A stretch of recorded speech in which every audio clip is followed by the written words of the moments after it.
Okay, now we're going to talk about what to do with tiny little decimals. So if I want to change 0.0025 into scientific notation, this is the same concept as the numbers that are bigger than 1. The only difference is that the exponent here is negative. Since this is a tiny decimal, that means when I do times 10, it's going to be a negative exponent. So I put the little negative sign there right now so I don't forget it. I still want to make the number be more than 1, you could equal 1, but less than 10. So I'm going to move it to be 2.5 because 2.5 is more than 1, but less than 10. So I'm going to move this decimal 3 spaces. Notice how I'm starting here where the decimal point is and not at the end of the number. That's because it's a tiny decimal. So I start with the decimal point at the beginning instead of the decimal point at the end. That is a difference. So I moved that decimal 3 spaces. So I put a 3 right there. That means I have 2.5 times 10 to the negative third power. Okay, let's try another one.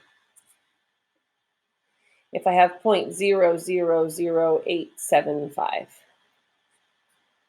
Again, it's a tiny decimal. That means that when I do my times 10, it's going to be a negative exponent because that's what negative exponents mean. They mean fractions. They're on the bottom. They're decimals. They're less than 1.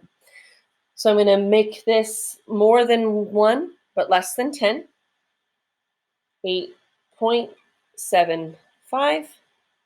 And then I count my spaces from my decimal, which is at the beginning of the number, to between the 8 and the 7, which it is in my answer. And if I look at that, it's 4 numbers that I passed, 4 spaces. So I put -4.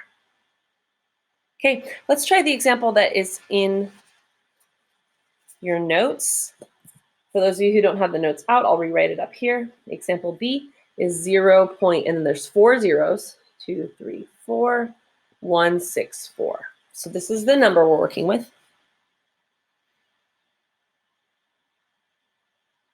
And you're going to press pause and you're going to change it into scientific notation and then check your answer.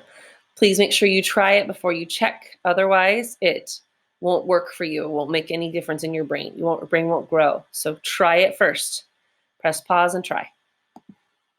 Okay, the first thing I know is that it's a tiny decimal, so I have to make a negative exponent. I know my new number is going to be 1.64 because it's more than 1, but less than 10. So I have 1.64, and the last thing I do is count my spaces from the decimal point to between the 1 and the 6, and that's 5 numbers.